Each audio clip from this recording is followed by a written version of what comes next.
So what we're going to do is just kind of give you the lay of the land today. We've got a presentation for you that's going to be, for those of you that have attended presentations with us in the past, this is kind of a culmination of everything we've done leading up to this. We have one more presentation. Hi, Michelle. We have one more presentation this year, which we're excited. It'll be brand new, called Leaving a Legacy. Next year, we've got some new ones. One of them that we're going to be presenting will be Living to be 100. Another one will be called We Went From We to Me, which is going to be another great one. And we're looking to put together some new things for y'all because we're just really enjoyed having you this year. Also, we're hoping that things will change with this pandemic, that we can get together again. I know that I've said many times, we really like being able to be social and be with everyone. And we know that right now people are not comfortable doing that. So the Zoom experience that we've had this year has been good for us. It's a different way for us to do presentations. We'll probably continue to do that. And we hope to early part of next year, obviously, depending upon what happens, we hope to be able to get back together at the venue at the Viridian. And we're hoping that we'll see your faces there as well. I think that being said, let's go ahead. Debbie, are we ready to go? I think so. All right, so we'll let you monitor. Here comes Sally. She's coming back. And I'm going to go ahead and switch to our presentation.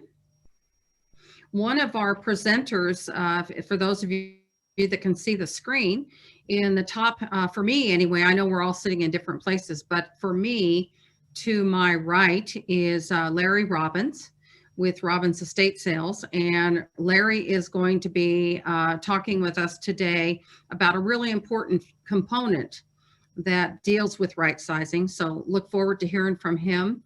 We do have some giveaways today, so we want to make sure we'll have questions at the end of our seminar today, like we always do.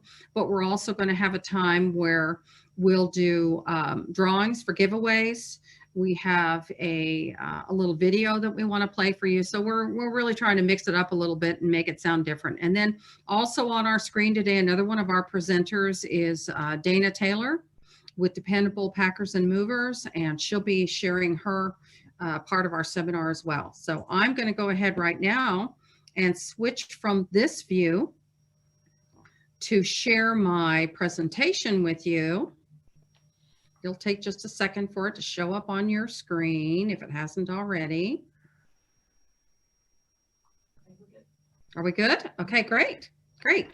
So where we are from here is we're going to go ahead and get started. The seminar that we have today is called Be Smart About Right Sizing. It's part of our Smart Senior series. For those of you that have been with us for a while, you're familiar with that name, that we have a website that's called smartseniorseries.com. If you're ever interested to find out what other kinds of seminars do they have, when are they, we have really gotten some notoriety through our Zoom series. Last month, we had someone from Toronto that was on our seminar with us, and we had some people from California. So it's not just Texas. We're going global. We're really having fun with that. One other thing I wanted to share with you as we get ready to start our seminar is that we wanted to have some audience participation. We know that sitting through a seminar that's an hour and a half, sometimes 2 hours, can be, I don't want to say boring. We never want to feel like we're boring, but it can be, you know, sometimes it's a long time. So we're going to have some polling today. We're actually going to give you an opportunity to give us some feedback on some of our slides. So stay tuned for that. You'll see a little pop-up window on the screen that's going to give you a chance to weigh in and give us your point of view. And then we're also going to show you how the majority of the individuals that are on with us today answered that question. So with no further ado, let's talk about Be Smart About Right Sizing. So the first thing, and again, this is just kind of a review. If there's anybody here that's new with us, a couple of things that I want to make sure that you're aware of. We want to make sure that you're muted for right now in the seminar. so that we'll give you an opportunity to ask questions, but for right now, so that it's not an interruption to other people. I know that Zoom seminars that I've been on in the past, educational seminars that relate to my business, sometimes when we're, depending upon where we're doing it, you can hear the doorbell ringing, dogs barking, conversation. So we're going to ask you to be muted, and Debbie may mute you as well if she sees that we're getting some noise there through over the internet. Also, in the top right-hand corner of your screen, there's going to be an icon that looks like this that says speaker view or gallery view, and we want you to be in speaker view. The gallery view is when we can all see each other, but right now, we'd like you to be in speaker view. Just to reiterate, it's really important to us to be able to answer your questions. That's why we do this. We want it to be educational. We want you to have a chance to ask questions, but we're going to hold those questions until the end. A lot of times what happens as we go through the seminars, we find that the questions are answered, but we will plan for time to do that. And we're also going to plan to do door prizes, but you have to stay to win. One last thing here, I'm circling with my mouse. At the very bottom, there's a ribbon on your screen that has choices like how to mute your mic, how to mute your video, which is how I see just your name versus your face.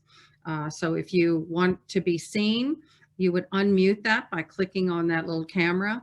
And then in the middle there, there's what we call a little chat bubble. And that's a place where you can start to type in your questions during the seminar today. Please feel free to do that.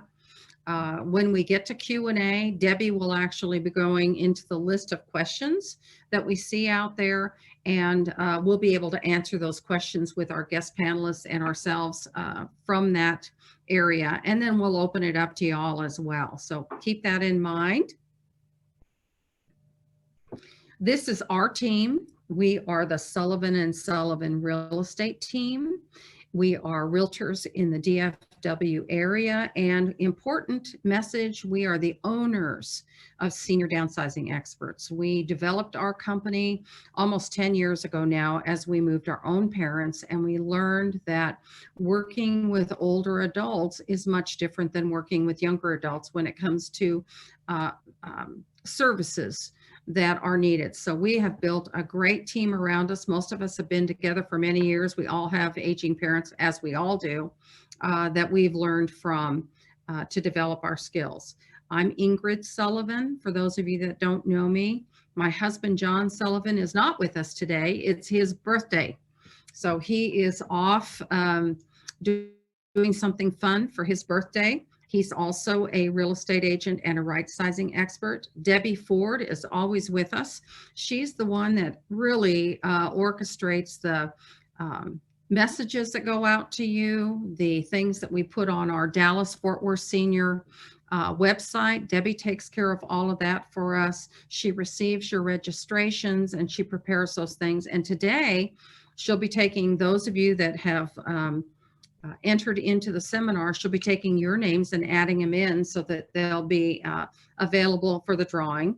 And then Patrick Sullivan is a new addition to our realtor group. He's our son. He's also our client care manager, and he is a brand new real estate agent that's working with us. So it's been a lot of fun. I like to tell people I enjoy having my men around me during the day. It's kind of nice to have that family business. So here's our first poll for you that you're going to have a chance to answer. What is the biggest trigger for moving to a retirement community? For those of you that have thought about doing that, or even moving into a 55 plus neighborhood with homes, what's the biggest trigger? So look at those answers, mark the ones that are appropriate for you.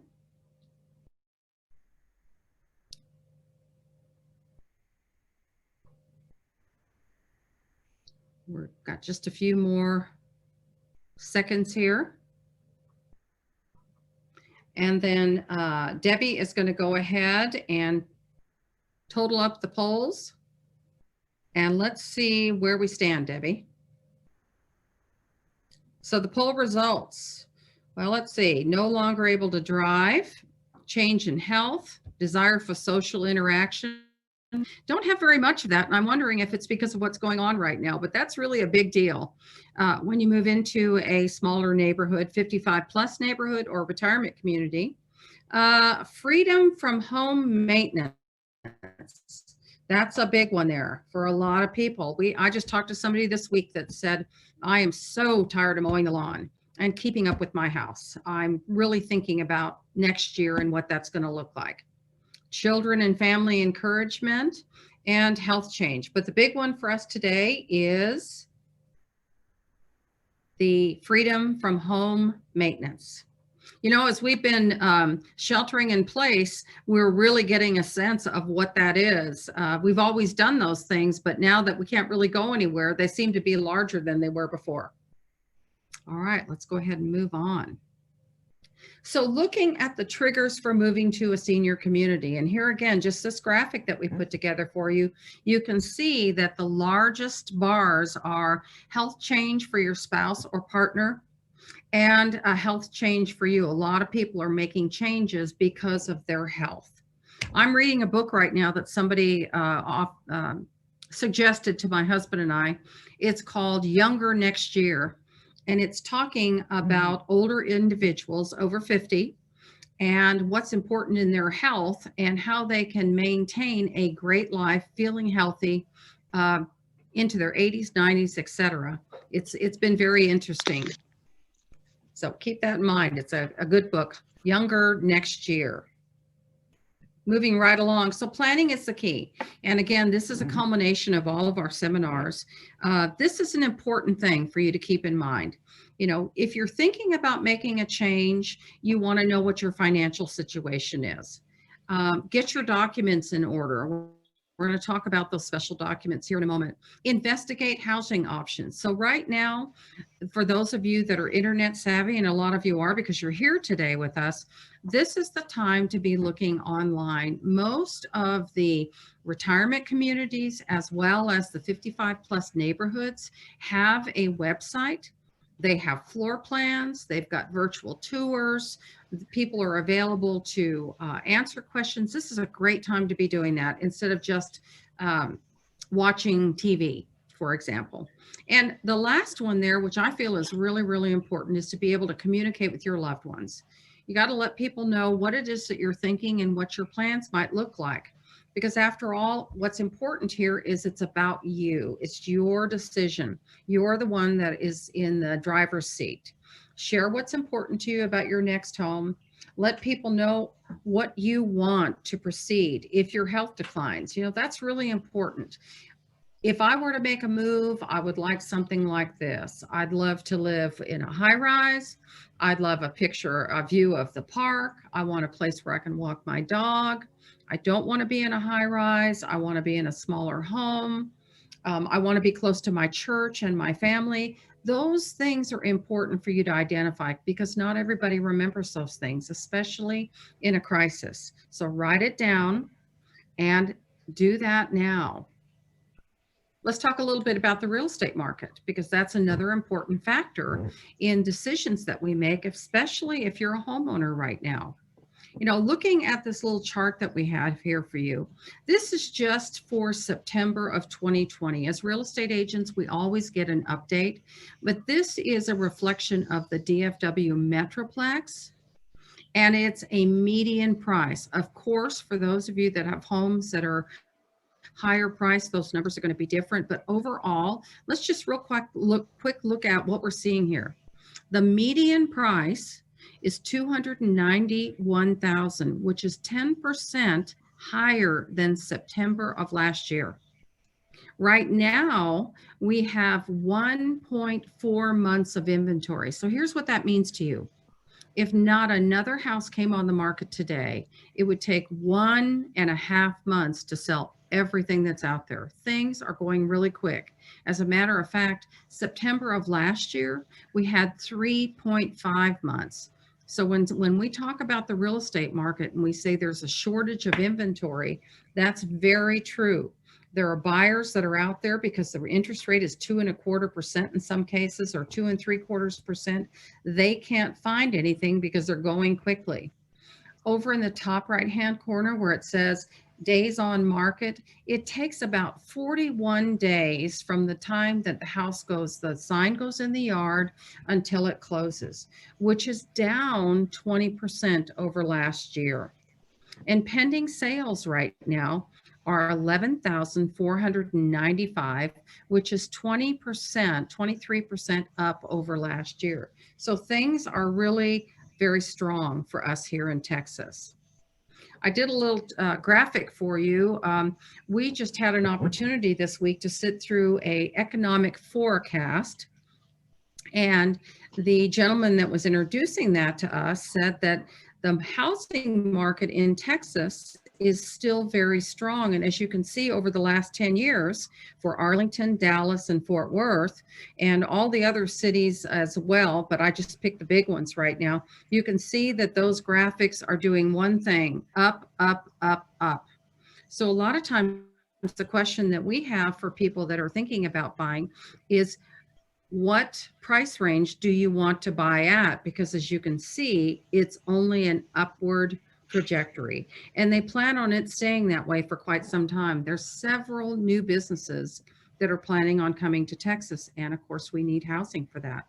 The builders that we work with out, especially out at the Viridian, I was told last week, speaking to one of their representatives, that they cannot move that dirt quick enough. People are buying because they want to get in, they want to take advantage of the interest rates. So keep that in mind if you're a homeowner. What's the market doing right now? Well, this is a great graphic to explain that. If it's a seller's market, which is what it is for us right now, there are more homes going off the market than are coming on. People are hesitant to make a change until they know for sure what they're going to do. We haven't had a buyer's market where there's more homes sitting on the market that are selling for quite some time here in Texas. Important as you start to make your plans that you seek help from qualified professionals. And in this graphic that we have here in front of you, the items that we have in red, these are the partners that we work with primarily. Senior real estate specialists, which is the team that I represent. We've got people that specialize in the title and escrow services, estate liquidators, packers and movers, and home repair contractors. We work with all the others that you see on this screen as well. We just seem to interface with these more often in our business right now.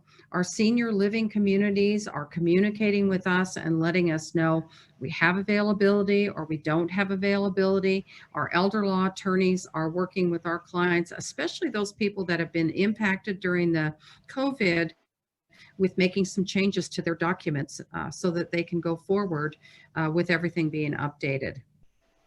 So let's talk about those documents. The important documents to set aside as you're thinking about making a move, whether it be now or later on, and you're starting to go through those things that you have in your home. A power of attorney is a very, very important document.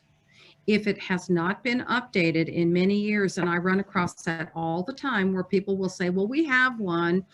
We did that with our attorney 20 years ago. Keep in mind, they need to be updated. Everything needs to be current. And our attorneys say within the last 3 to 5 years. A power of attorney is going to be used when somebody is signing on your behalf. And it may be a situation where your health has declined and you're relying on a family member, an adult child, or another family member that is actually helping to make decisions on your behalf. Currently, we have a property right now in Grandview. It's 36 acres. It's a horse property. And the woman that owns that property is currently living in assisted living. Her health has declined greatly. And her sister, who lives in California, is her power of attorney. So all of the conversations, while the current owner still owns the property, the conversations are going to the sister in California, then to the homeowner, and then back to us. Keep that in mind.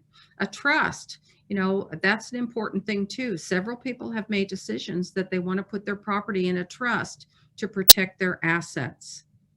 A probated will is important as well. If you have lost a spouse and probated your will, That's a procedure that takes usually 30 to 60 days, sometimes longer, depending upon the number of people that are involved.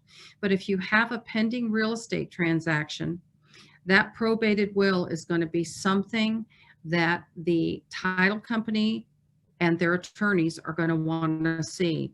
So set that aside if you have it.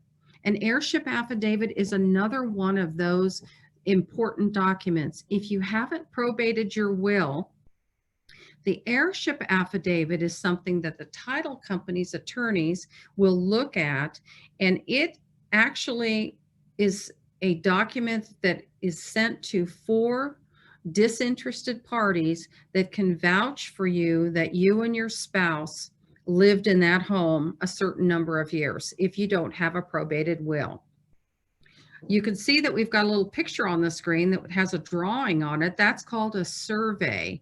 If you have a survey for your home, usually with your title, with your the papers that you got when you first bought your house, if you have a survey, depending upon how current it is, do you see this picture that I have on the screen? It's got a little seal on it. A lot of times the title company will accept that survey. If not, that survey can be $450 or more, depending upon your property.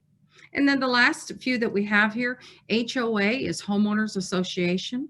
If you're in a homeowners association, it's important to identify that because they've got fees that they want to charge everybody to change it from your name to someone else. Here's another one that we find often when we're doing a real estate transaction, a home equity loan. Sometimes people apply for a home equity loan because they might want to do some updating in their house. Maybe they want to retrofit their master bath so that the shower's bigger, or they might want to change out their kitchen or make some changes, put different flooring in the house. Bottom line is a home equity loan is a lien against your property. And it's something that needs to be cleared up for you to be able to sell your property. We have found that some people will go ahead to the bank and apply for a home equity loan, but they never use it. So it's money sitting off to the side like a line of credit, but they never use it. Even though you've never used it, the bank still shows it as a lien on your property. So you want to make sure that you don't have anything like that. And we and the title company will help you with that. And then the last 2 things that we have here, a valid driver's license. If you're not driving anymore, it's important that you have a valid ID. My mother-in-law was 98 years old, and she had her expired driver's license. And when we sold her house several years ago, we went to the title company to close her house, and we had to delay the closing because her driver's license was expired. So check your driver's license, especially if you're not driving. And if it's expired, you can go to the motor vehicle department and you can get a state ID that's not going to expire. Last question here. A lot of people say, well, do I need to bring my deed to closing? You don't. The title company will create a new one for your buyer. Reasons homes sell. Well, we all know that price is a big deal here. Price, location, and condition. Your buyers are really picky today, thanks to HGTV, and they want to make sure that what they're spending money on is something that's going to actually deliver that type of value. So tips for getting your home ready to sell: curb appeal, fresh paint, upgrades to your kitchen and bath, the roof. Those are all things that your buyers are going to be looking for. Curb appeal tells the agent that's bringing a buyer to your house as they walk up to your home, it tells them whether or not you've kept up with maintenance. Flaking paint that you might see on the wood, shrubs that are out of control, those kinds of things make the impression to the buyer that they're wondering what it's going to look like on the inside. So you always want to attend to that. You don't have to be the landscaper or have the yard of the month, but you want to make sure things look nice and neat and kept up. Fresh paint is always great because fresh paint takes care of the interior. It makes people feel that it's something they can move into. If you're thinking about painting, remember you want to go with neutral colors. That way anybody can decorate with anything they have because they don't have to worry about red paint or dark blue paint, etc. on the walls. Same thing goes for wallpaper. Wallpaper right now is not something that people are wanting to deal with. We have contractors that can help you with that. So keep that in mind if that's something that you're going to be coming up against. Upgrades to your kitchen and bath. You know, the kitchen and bath are the things that are most wanted in homes these days. And a lot of times our sellers are reluctant to do that because they feel like, I don't want to spend that kind of money on something that somebody's going to change when they get here.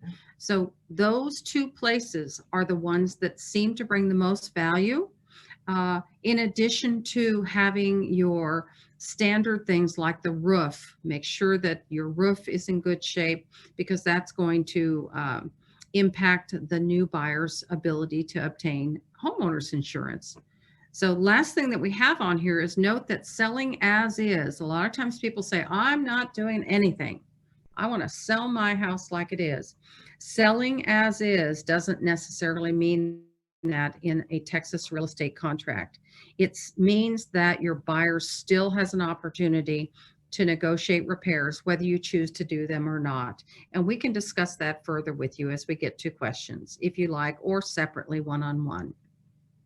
Marketing your home's another thing that's really important. I'm sure you, like myself, even as a real estate agent, you're getting calls every day from people that want to know if they can sell your house. They're wanting to send you things in the mail, that they'll give you a quick offer. Marketing your home's really important, and there's several different ways to do it. If you choose to market your home for the most value on the real estate market, then you want to work with a real estate agent that does things like we have listed here: professional staging, because it makes your house look better in pictures; a professional photographer, not somebody that's just coming in with their cell phone and taking pictures. Remember that 94% of the buyers in our market are looking at your home on the internet. So having it decorated nicely, whether it be with your things there or if it's vacant, in our case, we stage it. We bring things in. Having it decorated nicely with strong, nice professional photography is going to make your home much more interesting than someone that's taken a few cell phone pictures and put it on the internet, even though the houses are selling quicker. And having open houses. Buyers are still coming to open houses. And there's several ways that we do that now, even with the COVID situation. We can do that as a virtual tour, or we can do that live. And those are things that are important for you to ask your agent. Okay, let's move on with something a little different. Top 5 questions to ask yourself when you're thinking about downsizing. So who do you want to be near? A lot of people say, I want to be closer to my kids and my grandkids.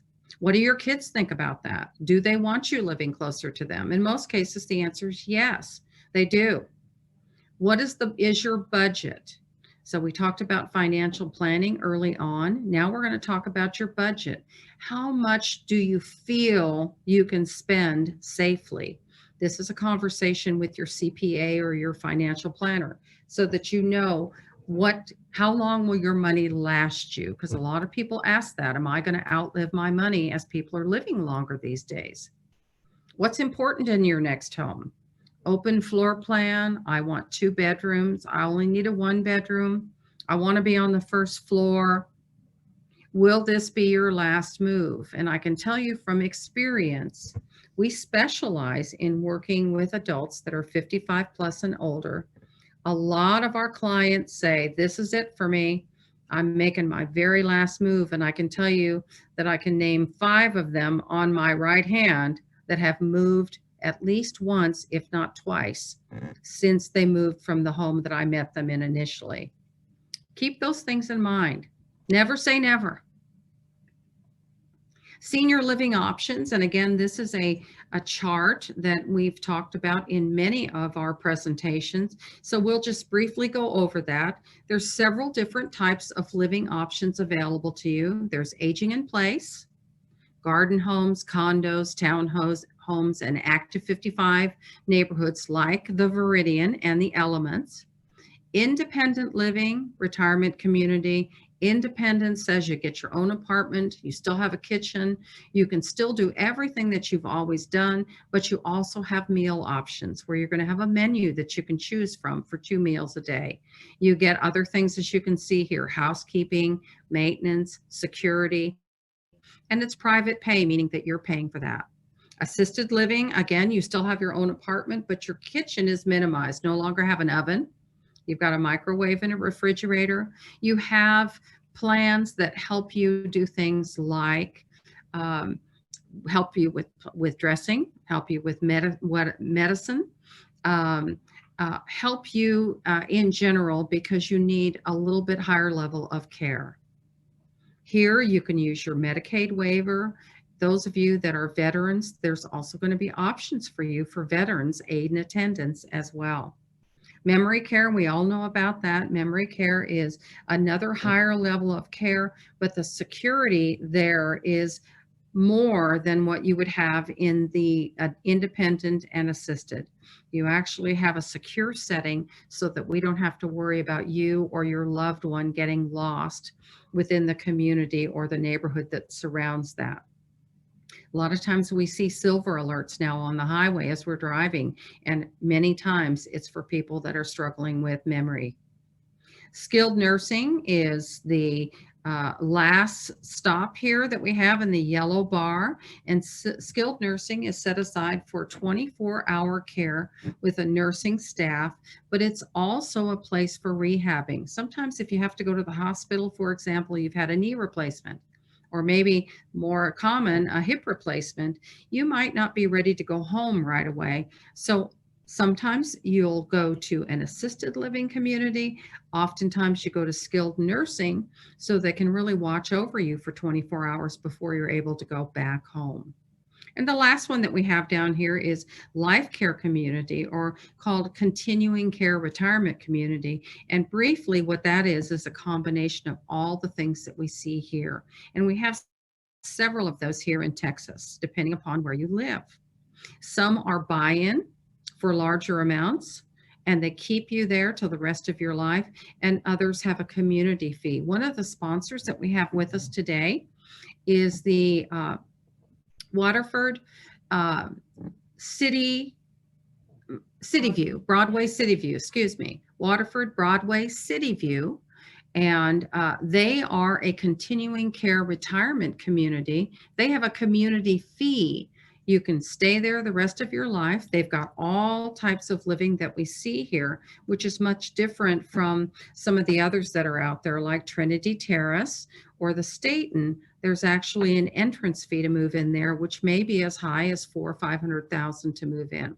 But again, what they offer in some of those cases are different.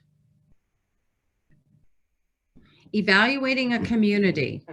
Wherever you're planning to make that move to, it's important to meet with the marketing people, whether it's a retirement community or a retirement neighborhood of homes.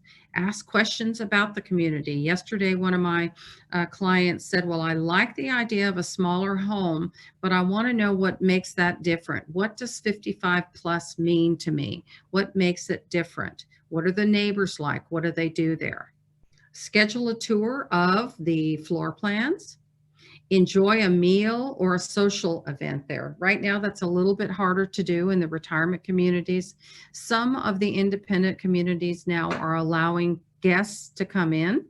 They do tours, but they're really not back up and running again as they were with happy hours and having social hours there at the community. So it's really a call to the ones that you're interested in. And the thing that's always nice to do is be able to talk to the residents that live there now. You want to know, what's it like to live there? What's it been like during COVID? What have they done for you? What have they not done? How was that for you? You always want to communicate those things in advance. Well, now that we've talked about all that, we're moving on to another part of our seminar. And we've actually had a couple of different seminars talking about our stuff. I think we had one called Cut the Clutter not that long ago. But today we're going to change that up a little bit. So we're using this slide as an idea for you to consider when it comes to how are you storing the stuff that you have. And if you are going to be downsizing, or I like to say right sizing, you're probably not taking all that with you. So let's move on to our next slide and another poll. All right. We have a new poll that's coming up for you here.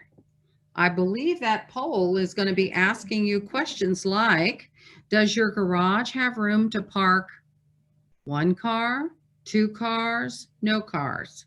Take just a couple of minutes, real quick like, and answer.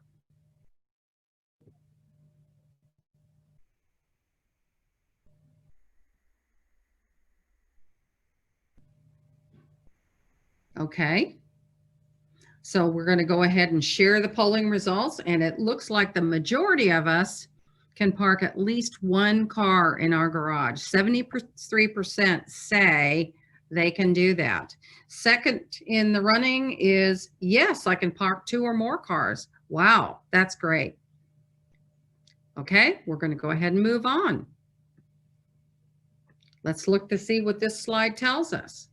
25% of the people with a 2-car garage don't have room to park inside them because they're using it for storage. And I can say personally, storage is so expensive these days.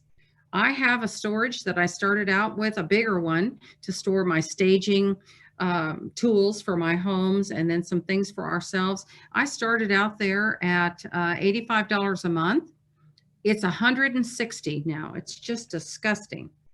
32% only have room for 1 vehicle. As you can see here, 1 vehicle in this garage, the guest bed on top of the old car that we're one of these days going to refurbish. 60% say that they have more things than they need and have been told they should downsize. And I'm sure most of us have heard that from our kids. You don't need all that stuff, Mom. Dad, why do you need all that stuff? 75% of the people that we have polled have said that what they own has made them somewhat or very reluctant to move because it's so much that we've actually obtained over the years that we've lived in our home. Dealing with our stuff at this stage of life, really and truly, if you think about this for just a moment, and I know it's hard to let go of a lot of things, but less is more. It's easier to manage. Less to dust, less to move around, less to take care of, less is more. It can even be paralyzing when it comes to a future move for not just you trying to decide what to do with it, but you're a real estate agent trying to figure out how are we going to set this house up for showings and bring a strong buyer to this client. So let's talk about ways to deal with that. Preparing for your move. Here again, what do you want to keep? What are you going to move? What goes in the estate sale? What are you going to donate? What is really trash? And the last one, what is my family going to want? And we all kind of know the answer to that. More and more and more, the family is not interested in those things that we have saved for them for years. But there are people out there that will like them. Start small, sort, organize, and simplify. You know, part of our group of professionals that work with us actually will help you come and organize. If you feel like I just cannot take this on, they'll help you organize. Whether you're moving or not, they'll come and help you organize those things. If you're going to make a move, we suggest that you use dots to identify things. Red dots for estate sale, green dots for what you're going to take with you, yellow dots for what you're going to give to your family, and you can write their names on the dots, and maybe blue dots for what you're going to donate so that you know where things are going. I can tell you that this particular exercise with downsizing dots, while it's fun, it's really a stress buster, if you will. Just making the decision about what you're going to do with something makes it so much easier, and you feel better that you've made that decision and you can move on to something else. So let's talk about packing and moving. I'm going to introduce Dana Taylor with Dependable Packers. She is a guest panelist of ours today. Dana, are you with us? Dana, are you with us? She needs to unmute. Dana, unmute yourself.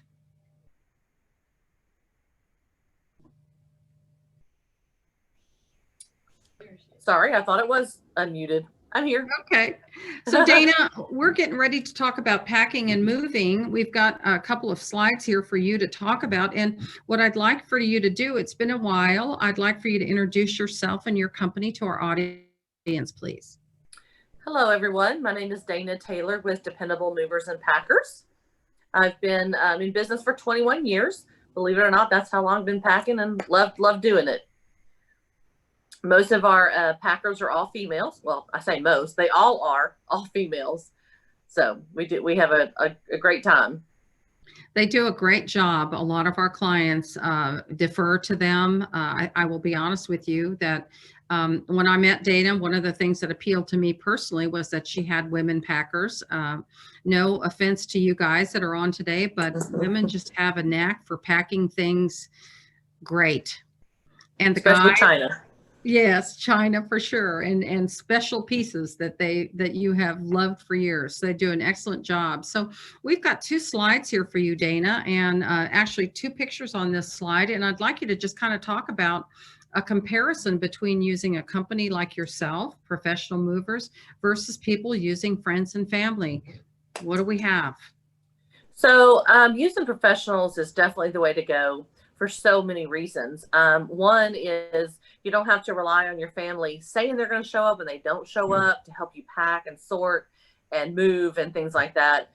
Two, we just do a professional job for you. We label the boxes for you of what room it came out of, the contents of the box. So if you unpack or we unpack, it's all organized and the professional movers can put it back into the correct room. So you're not having to break your back and take boxes to different rooms. So that's a huge thing. Also, your family really don't care about your things. They just throw them in the boxes, where we take the time and have been doing it for many, many years. So we know how to pack it very fast and very efficient.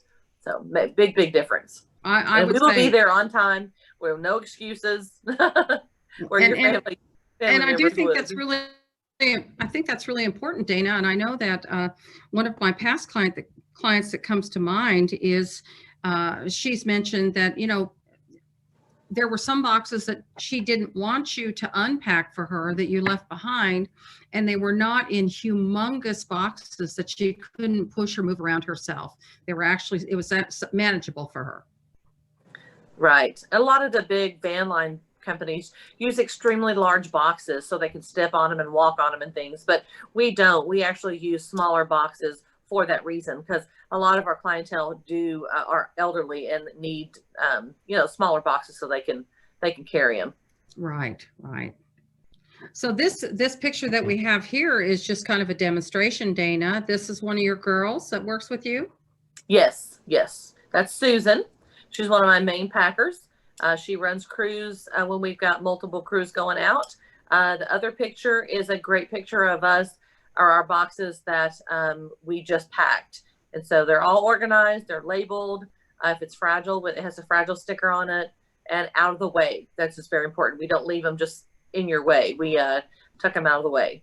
That's great. That's really good to know.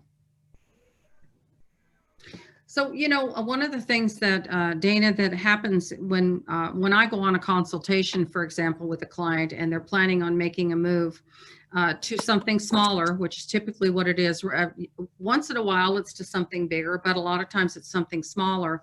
I always ask them if they've received a floor plan from the location that they're going. And I think that having a floor plan for you makes it easier when you go to do a consultation with them and help them to, discover what it is they can take and what they can't. Can you talk a little bit about this?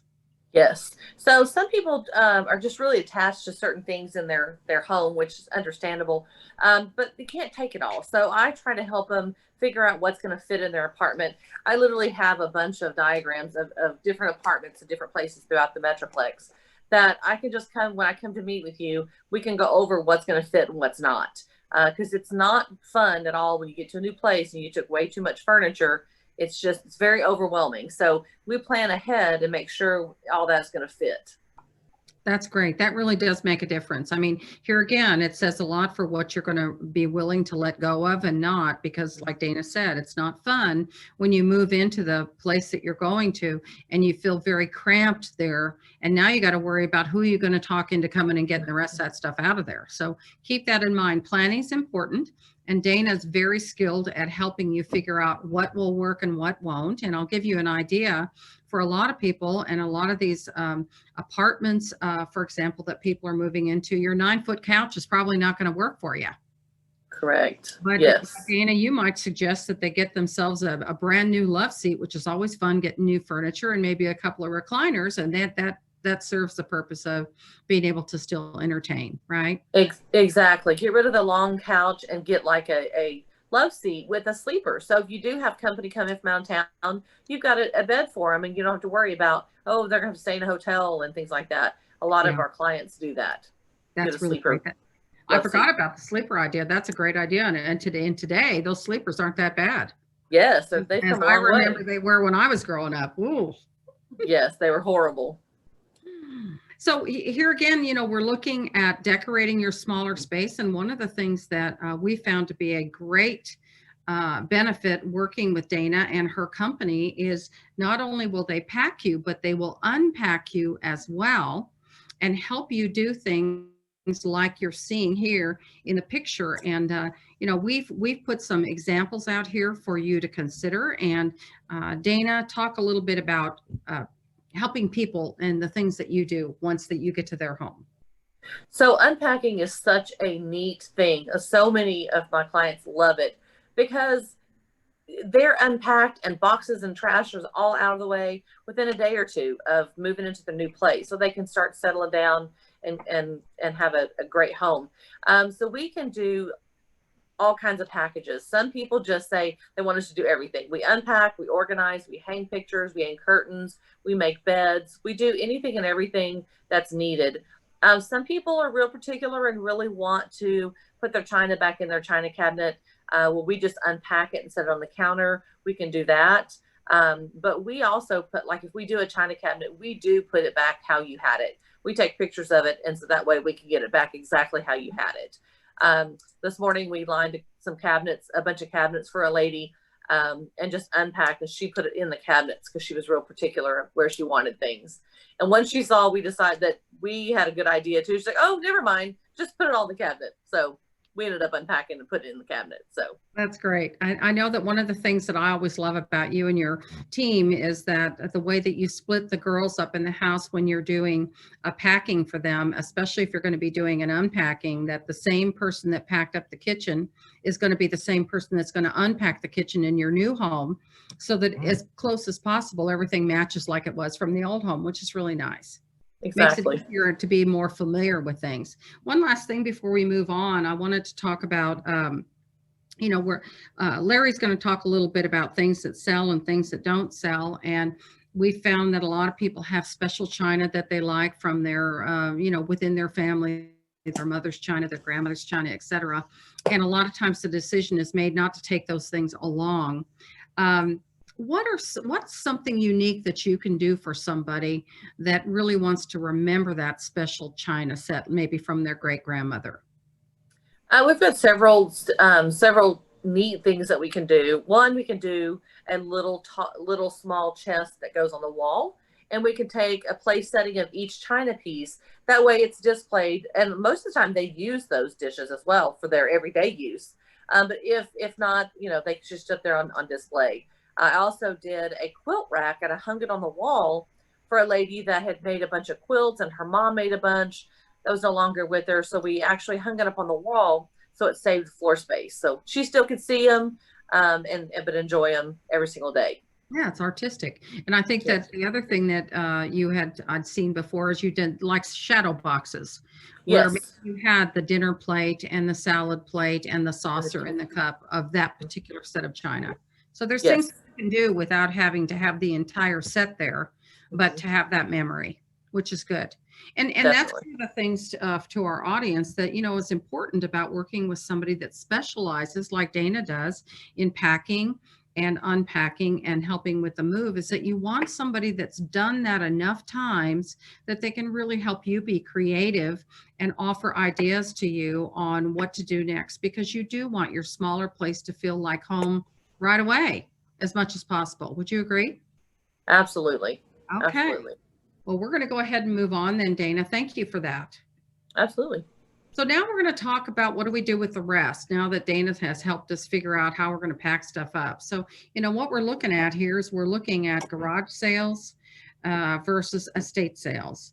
And what's important to think about here is time and stress and health, of course. A lot of people have said to us, oh, I love a good garage sale. And we all love good garage sale, but do we really want to be doing one? Today with selling things, and I will say, especially with COVID right now, you have to be so careful about how you are taking care of things that other people are going to be touching and wanting to buy. It's really important that you work with a professional that knows how to handle those things. But on the lighter side of that, because we've all had our fill of that conversation, let's look at what we're seeing here. Having a garage sale, sorting things, pricing things, organizing things, getting ads out, putting signs out, there's a lot more to it now. You have to actually go out and get a permit to have a garage sale. You've got people coming to your garage sale that are wanting to offer you less than what you feel is already a low price on your special things that you're wanting to get rid of. And that can be really stressful. And then as you see here in this picture that we have here, oh my goodness, everything was so set up, so beautiful. And guess what? Rain. Now you got to cover everything up. In a lot of cases, you got to haul it all back into the garage and hope that tomorrow morning you'll get a fresh start, because typically garage sellers are out early in the morning and they may or may not come back by later to see if you've set back up again. That is stressful. Or you can have an estate sale. What's nice about that, and Larry Robbins will talk to us about that here in just a moment, is that you have things set up professionally in your home, which is going to save you time and energy. So you don't have to worry about that. It's going to be marketed properly. They're going to boost your visibility of your sale. They know where to put those signs. They know that those permits are needed. They're going to ask more than you would. And in most cases, they get it. And it's going to reduce your stress, because at the end, you're going to have to do one thing: receive your check, which is really nice on the estate sale. So what we're going to do next is I am going to introduce Larry Robbins with Robbins Estate Sales, and then I've got some questions for him. Larry, thank you for coming.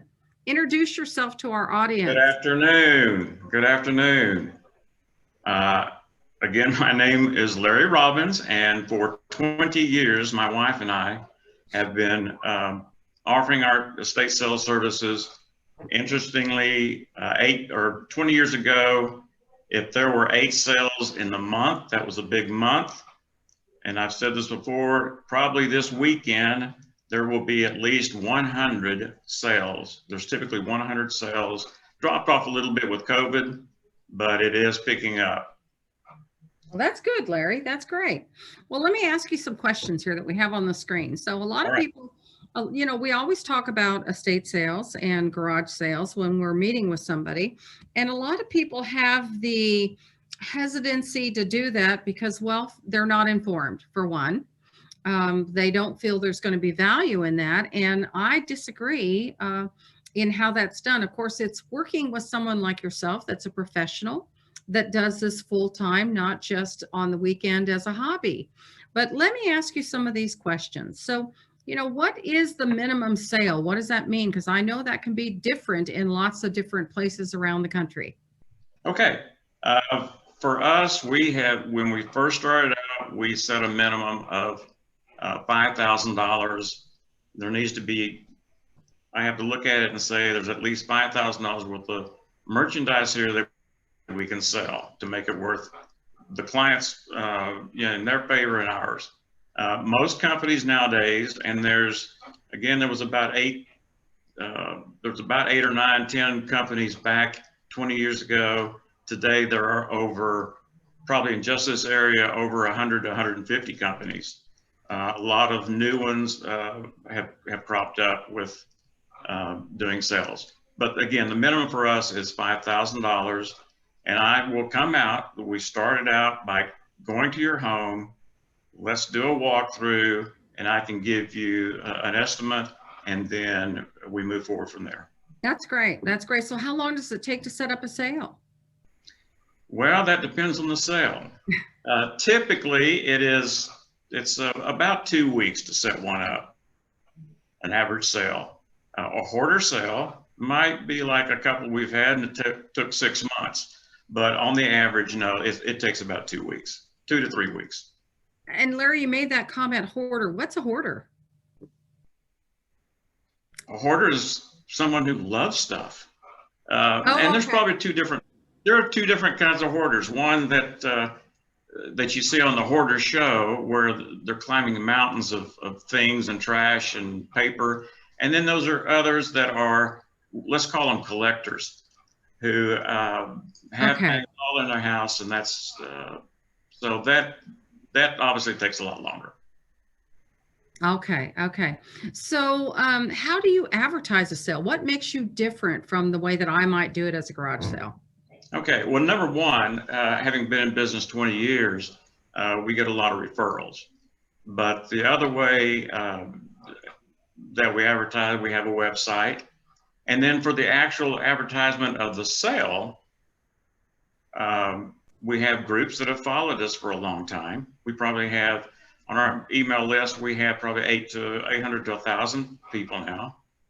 And .net, estatesales.net is one website that specializes in estate sales, as well as estatesales.org. Oh, okay.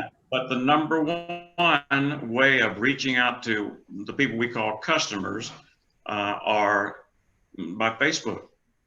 Oh. And we'll have 12 to 15,000 hits just on our Facebook page, because what we do is the minute we start your sale, or we start setting the sale up, we take pictures, we get it out on Facebook, and people have the opportunity to see what we're going to have at the next sale.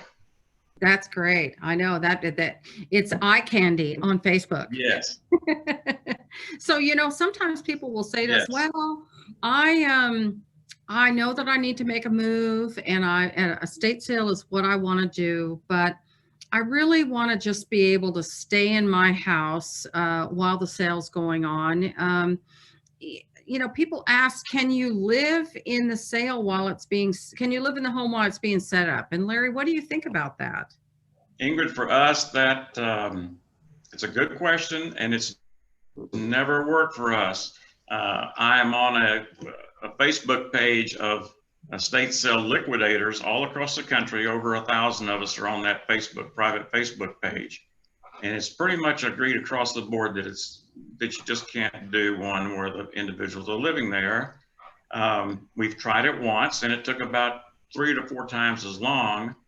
And it wasn't very convenient for them, because just imagine yourself, my wife puts it delicately, that your house is going to throw up on itself, because we have to go in and look at everything. We pull it all out of the closets and the drawers and the cabinets, and there's just really no place. It's a space issue as well. Okay. Okay. So the idea of being in your home is kind of like what we're seeing here. It would be like a blow-up mattress down the aisle in Walmart, right? Yes. Yes. Let's talk about something else while we do have this slide up, though. I mean, I think there's an art to merchandising. Would you agree? Correct. And what we do over the years, we've learned to set it up like a retail shop. Again, early on, I started purchasing about probably every sale. I would go out and get some of those nice metal racks, and we would use those. So now I have about 20 or 30 of them, and we literally go in and we set it up like a retail outlet, keeping in mind importance of line of sight, just like they merchandise a store. During the sale, we will watch items. There'll be maybe on the picture there, you'll see the fireplace mantle, which is a very good spot. That tends to be a focal point And if those elephants there that you see sold within on the first day, then we start watching that and it becomes a hot spot, and we'll start moving items that we really want to try to get sold into that area. Oh, So okay. it's just not set it out and leave it. There's hundreds and thousands of items. If you move it around a little bit, people will notice it. Well, and I think that that's probably important too, because a lot of times people don't just shop the first day, they come back the second day and sometimes the third as well. Would you agree? Correct. They'll come back every day, and they'll always come back in that third day and go, where was this? I didn't see this. So we do move things around, as well as putting impulse items by the cash register. Let's say maybe you have some cheaper costume jewelry. We'll put that, maybe it's only $2 or $3. We'll put that by the cash register, and you can't believe how well that works. Oh yeah, I'll bet. So, one thing that I wanted to just kind of have a conversation with you about real quick while we have this screen up here for us is that a lot of times when we're talking about an estate sale and people saying, oh my gosh, that's so expensive, they get how much money? The thing that's important to keep in mind when you're working with a professional like Larry's team is not only do they come in and set your house up so that it looks really great and people want to shop there, but they also have security in the house so that you can make sure that nobody's going out that house, leaving the house without purchasing something or without taking something along with them that doesn't belong to them. I've heard stories from Larry that he said people actually come in and hide things so that they can come back on the 50% off day and buy them for less. Right, Larry? That's correct. That's correct. And we never, we're not profiling anybody. Some of those folks just have a look, and one of the ones few that I've caught, she was probably 85 years old, had hidden some things, and I found her going to that spot and grabbing it. So we have enough workers on site that we can watch and patrol. After each day of the sale, we will go back through, we check the windows. We've had instances where windows we left open, and so we have to watch that. In that case, a lot of it was, most cases it was family doing that, but well, it's good to know that we would come back in and we'd catch it. So yeah, and it's good to know that you're there and you've got the customer top of mind and taking good care of them to make sure they have a good sale. So Right. Let's move on to something else, Larry. So, what do people shop for at estate sales? This is a great little graphic that we have here. and I have Pyrex is a hot item right now. And the latest thing, I can smell the Pyrex. We had one lady, she had a good nose because she smelled it from Kansas City and came to she saw the pictures and drove there and was the first in line at 8 o'clock in the morning for our sale that started at 6. So I guess you really can smell the Pyrex. Yeah. Well, Larry, let's have a little fun with our audience. We're going to do something a little different here. So what I'm going to do, hold on for just a minute. I'm going to go ahead and stop my screen share so that we can give Larry our total attention. All right. And this might be the time for right now that you want to change your view to gallery view versus speaker view. That way you'll get to see Larry in a bigger window and you can play this game called Trash or Treasure. Are we ready, Larry? Let's try this. I'm going to make sure that you can see. Can you see this item? Yes. Everybody raise their hand if you can see it. Yeah. Okay. Trash or treasure. So you're gonna tell me whether you think, now trash being something of relative value. And I just lost, let's see here. Uh-oh, where'd you go? All right. Yeah, there we go. There we go. Okay. Okay. So let's finish. And also something, so So trash is something of relative value. Oh, everybody's already voted. Wow. Yeah. Okay. All right. So we're going to, so everybody's, it's a 50-50 split, Larry. Okay. So tell us. Also, this particular, can you see that? How many of you, raise your hand if you know what that is? Yeah. Oh, Yeah, if I said to you, that's Vaseline glass. And it's still, it used to be very, very popular, but it still is collectible. So this piece, I would say, would be a treasure.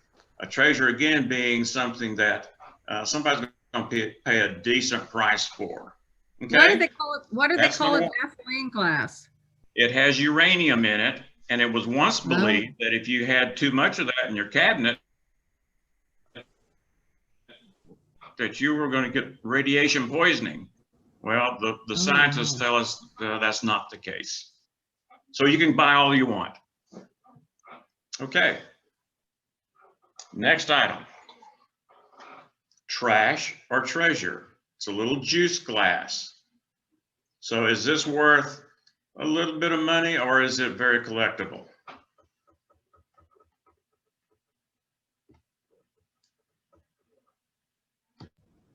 Everybody finished? Okay. What do we have? All right. A little more on the treasure side. Stop sharing, Debbie. Well, I hate to tell you, I cannot give these away. Oh, and it's so pretty. But that does not mean, now, unless it can always be a treasure for an individual. So it just depends on who walks through that door.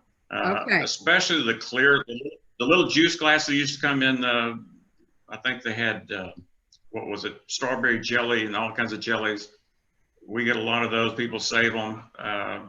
But again, don't throw it away, because I have an opportunity for an individual who comes in at the end and buys all the glass that I have.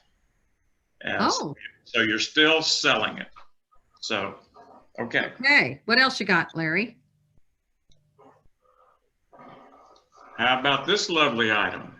What is that? I can't tell. Yes, this is a spray can of spray paint.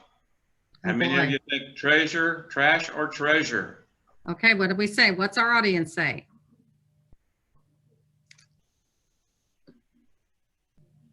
Okay. Wow, interesting. Coming up. All right, so the majority of us say that is trash. Okay, that is the typical answer. But I'm here to tell you, do not throw these away. Just while we were sitting here, I just pulled up some. I'm not sure you're going to be able to see this. Uh-oh, move it over some. Move it over some. Yes. Can you see that? Oh, $312?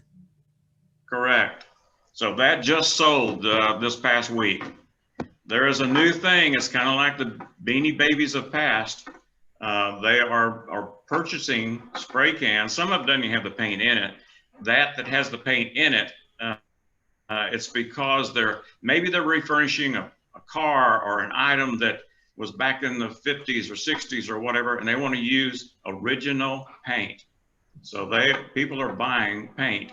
I've seen some. There's several. If you go to eBay and look at it, there's several at $1,000 right now. Wow. Okay, another one. Trash or treasure? Looks like my dad's.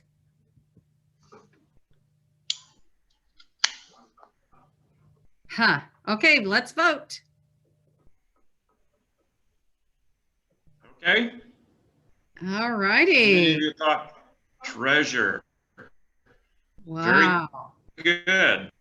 Actually, I thought it would go the other way. I thought, remember I was saying that trash and it's sometimes just an ordinary item that might sell, but I must have turned this around wrong, because on this side, can you see that? Can't see it. Move it over. Yeah. Oh, wow. Wow. See that? That is a Safeway product giveaway. And notice this little thing right here. This is actually, and I'm not going to turn it on because we were having trouble earlier, but that is a music box. And when you open it, it starts playing the music. Oh my God. This particular one sold for $90. Wow. Spoken with a song. And the average is probably 10 to 20. Oh my gosh. All right, one more. All right. Well, I don't have that one, but I'll use this. Oh. Trash or treasure? Okay, Debbie, trash or treasure?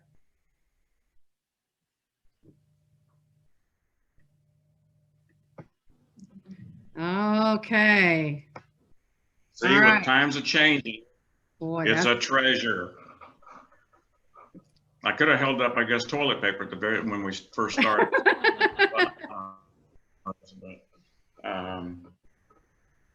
So that is Okay, trash you're or gonna treasure. freeze. Thank you for participating. Yep. Okay, so let's go back. We've got a few more. Larry, I'm going to share the screen so that we can continue on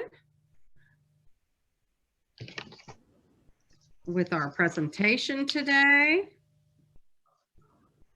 Okay, so Larry, here we go. Let's talk about this screen that we have here. Will my prize collection sell well? Boy, we sure do have conversations about this all the time. Yeah. Okay. Again, for instance, if we had a lot of paint cans sitting there, that collection might be worth more than those Beanie Babies you see.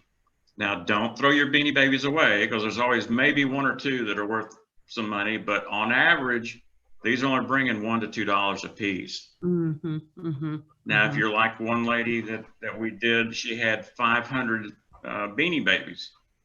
Well, even at $2, that's still a decent amount of money. And then we donated to a charity. Actually, they were still a treasure to somebody. Of course, comic books are always collectible.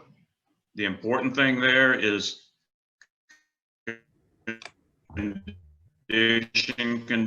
condition. That all the edges are flapped over, and again, that will be dependent upon the condition. We see this in fact, right now I have a collection of the spoons that are up in the picture there. Those are the old souvenir spoons. So we go through those and we will separate out those that are still worth some money, but on average, again, they're not. But so if you're thinking that those are worth a lot of money and you're going to keep them for your family down the road, probably won't increase in price.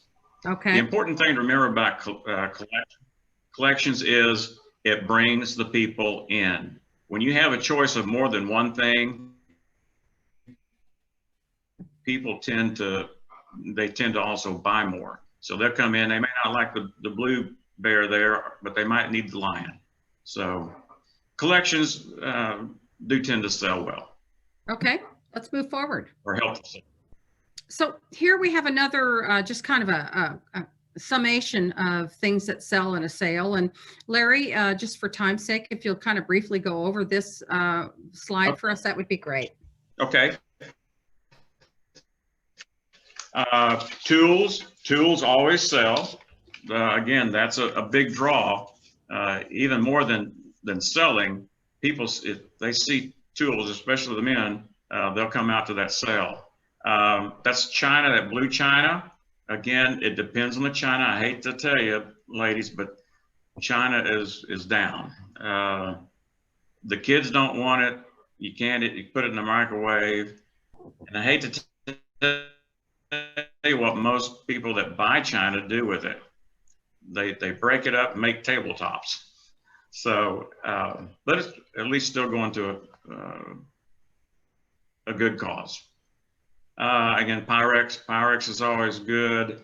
And then that one underneath the sink, that's kind of a sleeper. Don't go in there and throw all those in the trash can. because I'm going to show something here.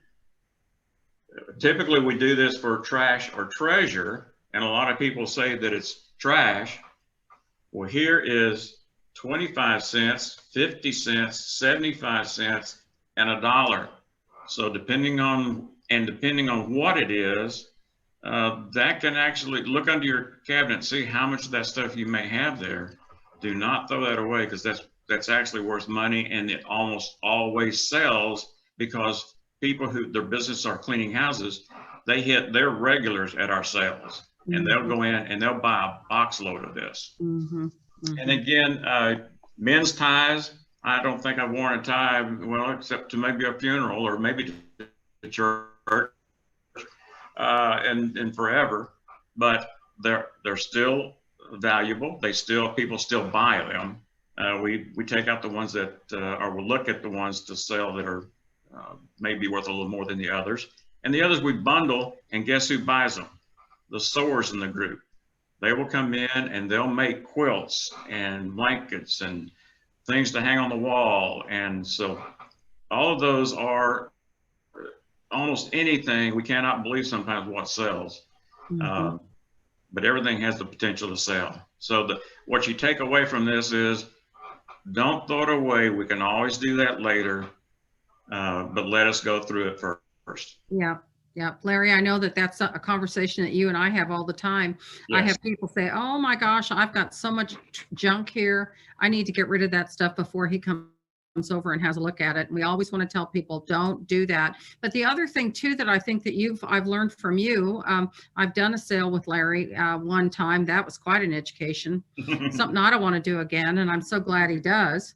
But don't pack things up in boxes if you don't have to. Let him look first, because it's a lot of work if he's got to unpack a box to decide if you've got enough for a sale. Right, Larry? Right. And don't put the work on yourself. If I'm coming in, we've set a date for me to come by and look. Don't go running and trying to put everything together, like things together. And, I can tell you, and don't worry about how the house may look. I've been there and seen some of the bad ones. I promise you, yours is not going to fall. So let's talk about this slide that we have here. Unfortunately, not everything sells at an estate sale. I mean, there's a lot of great stuff at sales, but not everything goes. And as a part of our team that we were really happy to find is a solution for the things that are left over. Talk about this, Larry. Okay. All right. Yeah. After the sale, on that Sunday, we have one or two buyout people. And here's the terminology: buyout and clean out. A buyout, as it may sound, has some money value. There's some value there. Clean up means that there's probably not enough there for the buyout person to even, sometimes they can't even make money, but they'll still clean it up. So, and now the important thing is that we want to get that house sold. So now the money has switched over to, that's where the money is in the house. So we do have the two buyout people. They'll come in, and typically it's a Sunday afternoon, and they'll have it cleaned out, depending on their, what's going on, at least by Wednesday of that next week.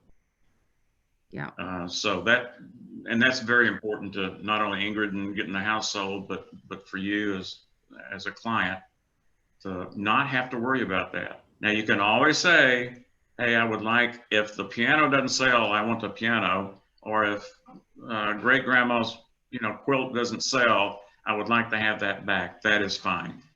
Oh, that's good. That's really good. I will tell you, the buyout guy has been so great for me, because in a lot of cases, there may not be enough for a sale at all, but the people that we're working with really cannot take the time to haul those things off. And it's been so great to have them come in, look at the things that are there, pay for what they think they can resell, and haul off the rest. It's just a great opportunity, and not a lot of people around the Metroplex have that kind of a setup that Larry and I, or Robinson Estate Sales and Sullivan have created together. It's just really been a great tool for us. Yes. Okay, Larry. Well, thank you for your input on that. Larry will be around for questions. There's a lot of people that have been typing things in the chat, and we do plan to get to those. So don't go anywhere, Okay. Larry. Sounds good. I'm going to mute. So we're going to kind of sum up our seminar today so that we can make time to get to our sponsors as well as get to our questions and our drawing. Remember, you got to hang around for that. So you can't downsize a 40-year-old house in 48 hours. You know, this is the bottom line here is you need to stay healthy. And because you don't feel like doing those things when you don't feel good. So try to do a little bit. Don't wait until it's time to move. Start in a low stakes room. Don't start in the den where you got all the picture albums, etc., because that's going to take a lot of time away from you. But start in the kitchen or the bathroom where you can pretty much go through those things and decide what you're using and not using anymore.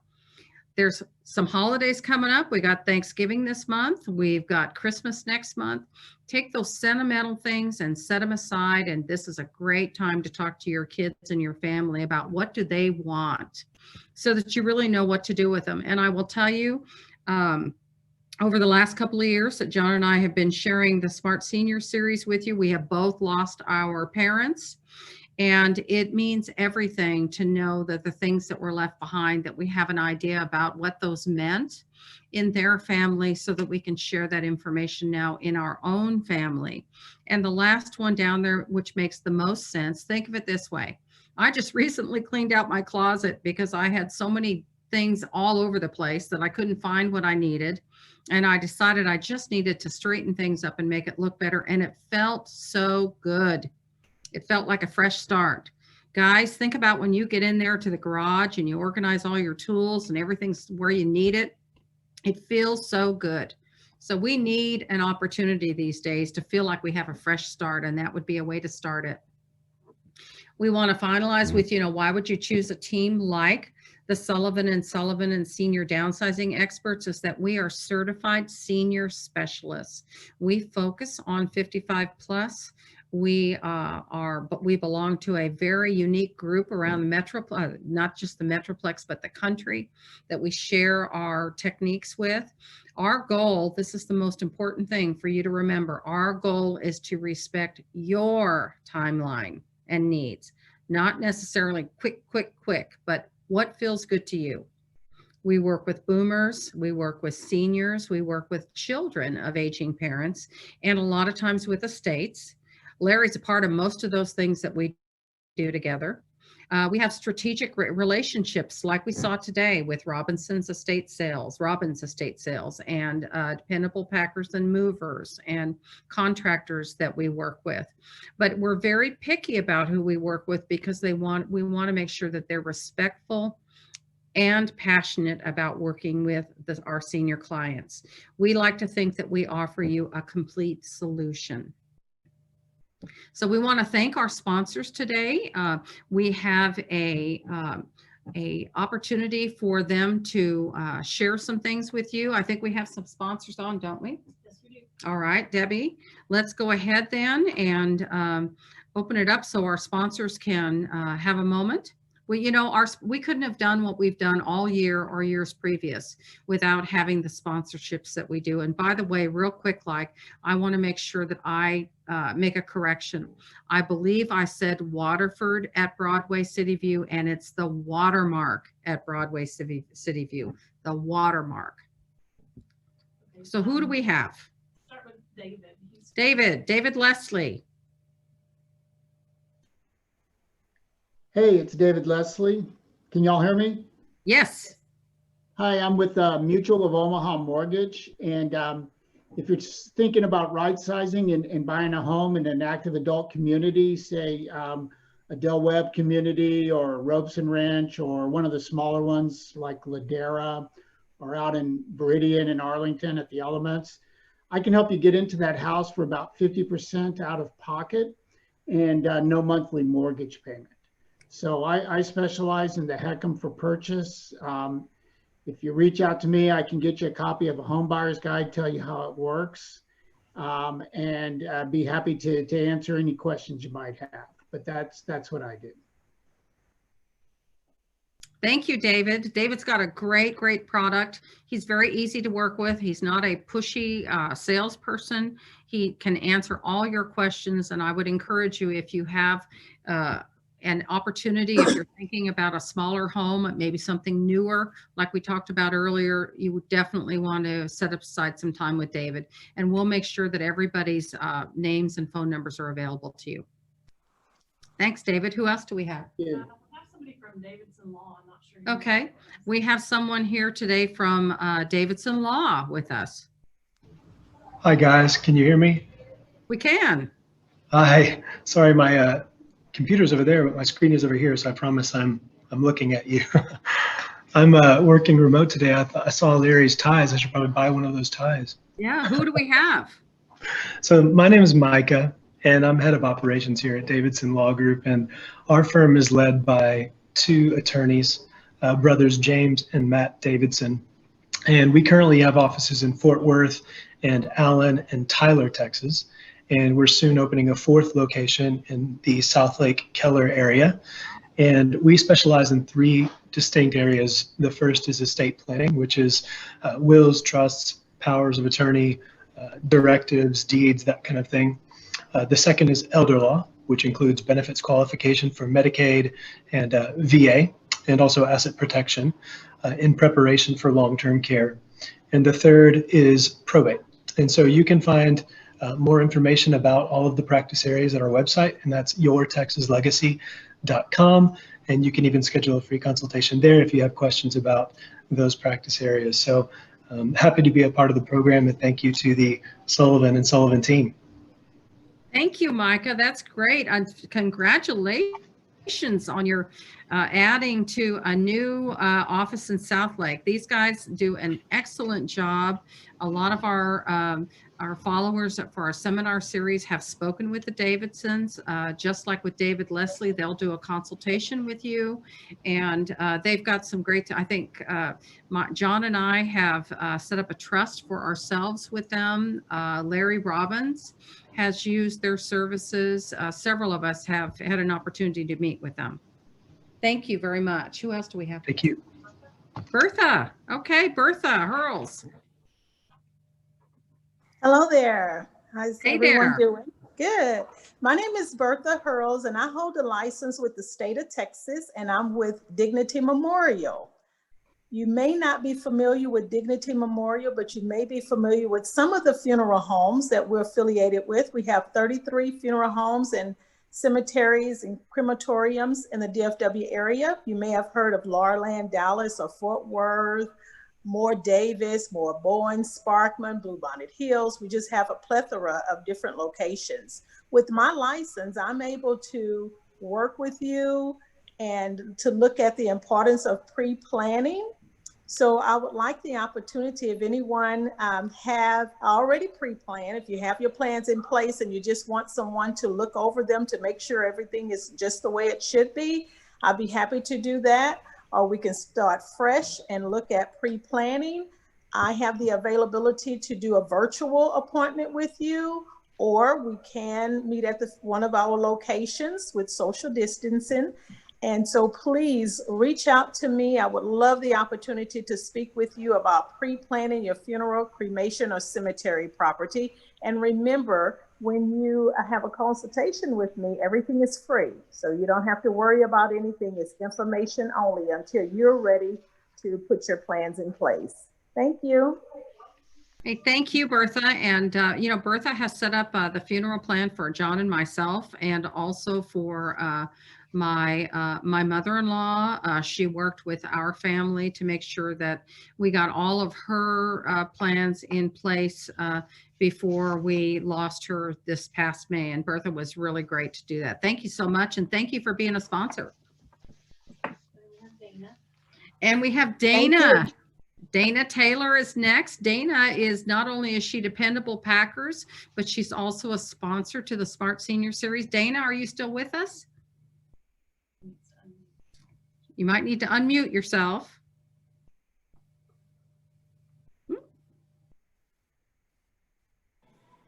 Sorry about that. I didn't realize it muted by itself. Sorry. Hi, Okay. everyone. Hey, Dana, we're just thanking you as a sponsor to the Smart Senior Series. And is there anything that you would like to share with our audience before we move on to our next section? No, just if you need any help with organizing or packing or unpacking, just let me know. I'll be happy to help you. Dana, I think one of the things that I was wanting you to mention earlier is your company, as you said, has been in the business for 20 years and that you are bonded and insured, movers and packers. Yes, that's correct. Okay, great. All right. Well, we have, like I mentioned, everybody else, we've put Dana's phone number as well as Larry's in the chat, and we'll make sure and include those in the emails that go out afterwards with the recording of our seminar today. What else, Debbie? I don't know that anybody else is on tonight. Just ask. I don't see. Do we have anybody else that maybe has come on that we missed? Okay. Well, then we're going to go ahead and move on to the next step. We're actually going to get ready to summarize all the people that are with us because as we said earlier, you have to be present to win the drawing. So while we're doing that, we have a quick video that we'd like to play for you to sum up our series today. Now, let me tell you ahead of time that this is a video that we have on our website, Dallas Fort Worth Senior Living. We have inserted it into our PowerPoint presentation today. And just in case you wonder, you'll be able to hear the video just great, but there's a little bit of a delay internet-wise where maybe, and maybe not, but maybe the mouth won't be synced up with the voice, but the voice is the most important part for us.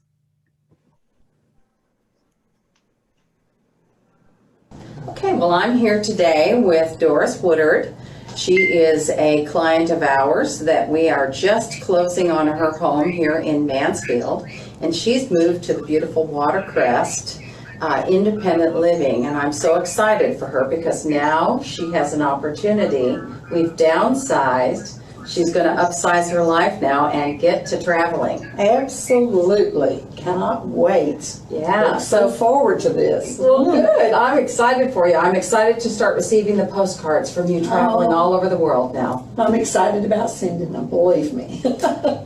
Doris, can you tell us just briefly, how did your real estate experience go? I mean, just let us know. It's important for us to learn from you. Okay. I consider it probably one of the easiest experiences I've ever had, and my husband and I both over the years have bought and sold numerous homes, but this was the most pleasant, easy experience I think I've ever had because you provided me with so much help. The estate people, the packers, the movers, the repairs, any minor repairs that needed to be done, everything just went so smoothly, and I highly recommend you and your office to all my friends. You're getting all my publicity. Oh, we appreciate that. Do you think it made a difference having the different resources that we have to get you ready to go on the market? Oh, absolutely. And the reason being is I had no one really to help me. I have just the one son, and of course he has a family and a life of his own, and he didn't need to be constantly having to worry about what he was going to do for me. And that freed him up, and it made me less anxious by having these people to rely on. Oh, that's great. That's great. If there was a something that we could learn, the Sullivan team could learn about your experience, that we would to make it better, what comes to mind for you? What could we have done differently or spent more time on? Well, you know, really thinking about it, I don't think there's too much more you could have done. I think you covered all the bases pretty much. And I just can't think of anything off the top of my head that you could have worked yourself into any more than what you already provided for me, you know, and support. That was one of the good things about it, was that you cared, and that you cared enough to call periodically to see, you know, what my emotional state was with all of these things that I was going through, and that I really appreciated. Well, I appreciated the opportunity to earn your business and to take good care of you and to remind you that just because today is our closing doesn't mean that our relationship ends here. Oh, no, never. Friends for life. All right. Thanks, Doris. Appreciate you. You're welcome. Okay, so Debbie, are we ready to go with our, Yes. let's do our questions. I'm going to go ahead and turn that over to you. Oops, let me back her up here a moment.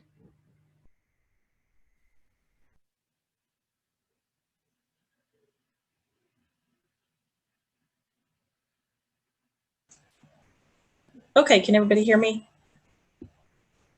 We didn't have a lot of questions. Larry, I have one. Sue Boyd wanted to know how much that Vaseline glass would sell for in an estate sale. Okay, probably about $12. He's muted. Oh, I hear you. Okay, and then Shelley asked, could you talk about the timing of an estate sale in respect to staging a house for sale? I'm sorry, what? Can you address the timing of an estate was the sale? question? Okay. The timing of an estate sale in respect to the staging a house for sale. Okay.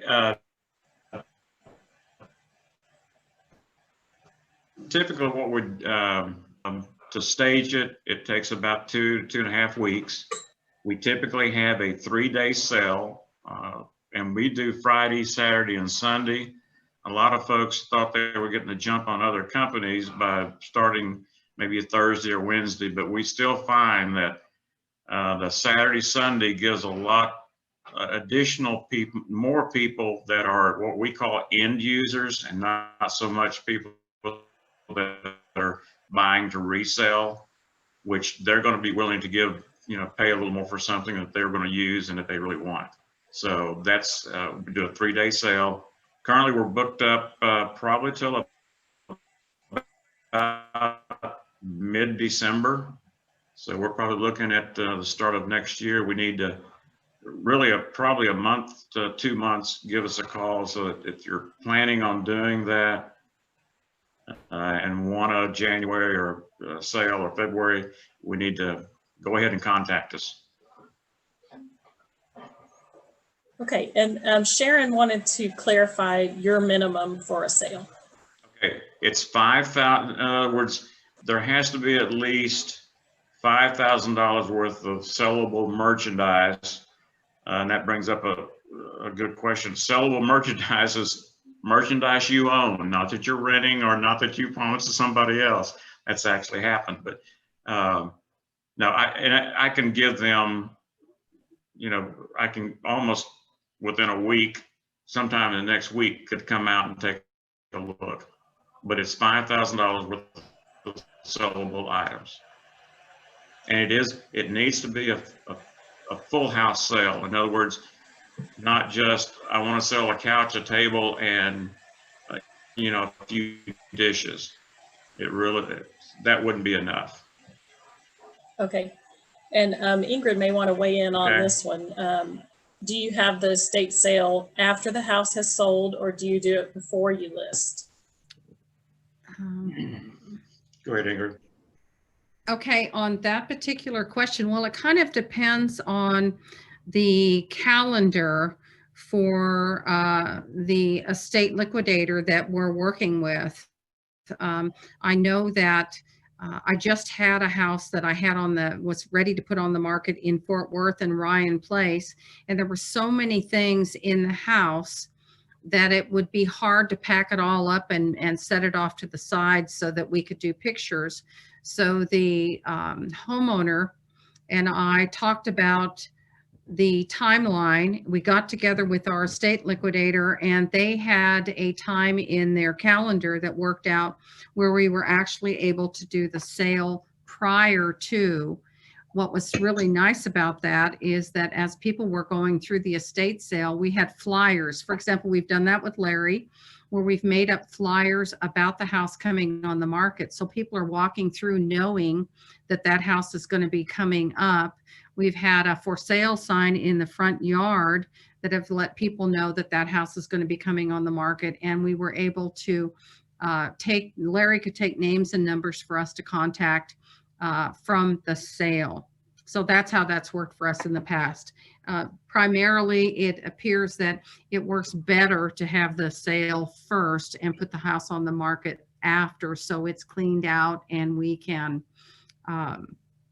make it ready and stage it to sell it. We've got one more question. Okay, let me look and see what it is. One more question. Okay, let's see. Our last question. And I don't see that in here, Debbie. What's the fee, Larry's fee, is what they're asking. Oh, okay. Larry, there's one more question in here before we go to our drawing. People are asking what your fee is for Okay. your services. It's 40% of the sale. Okay, 40% of the sale. And how soon And after, there's- say, And there's no money. in general? No money's up front. I'm sorry? I'm sorry, you and I were There's kind no of money. mixing Yeah. up there. There's no money up front.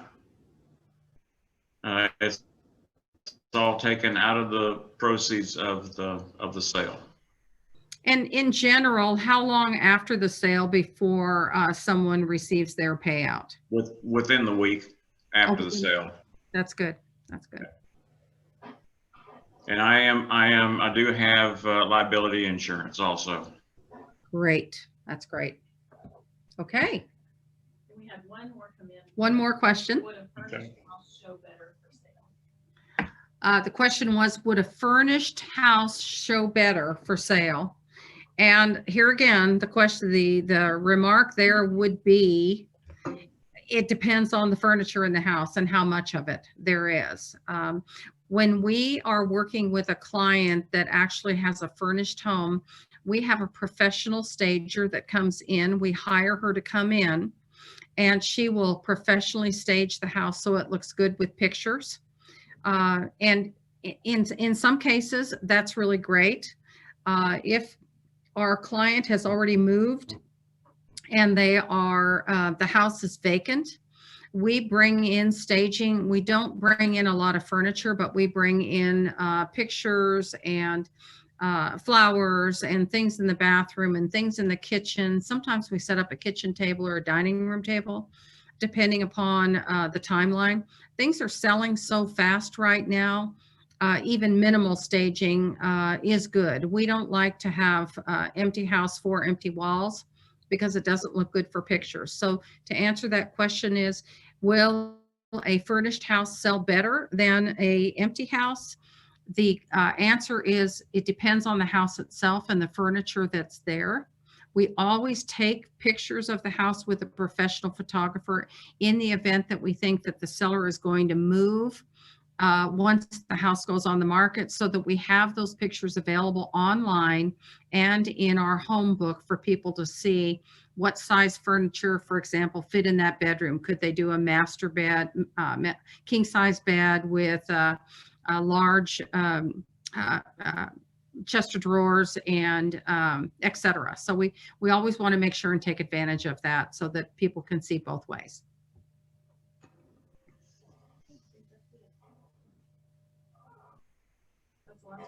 Okay, I think that's the last question. So looking at what we have coming up next, the last seminar of this year is called Be Smart About Leaving a Legacy. It's a special one that we're putting together for you in December. So we're all hoping that you're going to be able to attend that December 10th. Be sure to put that on your calendar. And for the rest of the year, we are going to be doing our Zoom seminars like we have been. We have all made that decision that that's a safer way for us to go right now, but we very much hope that the first of next year we'll be able to get back together and do some live seminars, but we'll keep you posted. If you have any questions about anything that we've talked about today, or maybe you're needing a resource that we can help you with, please make note of the phone number that's on the screen, the 817-330-9235. We want to be a resource for you in whatever the situation may be, with a question. Maybe you're thinking about making a move, but you're not sure what to do next, or you want to talk about some of the vendors that we work with. But we appreciate so much having an opportunity to share time with you. And we want to wish everybody a happy Thanksgiving in whatever way you plan to spend it, and stay well.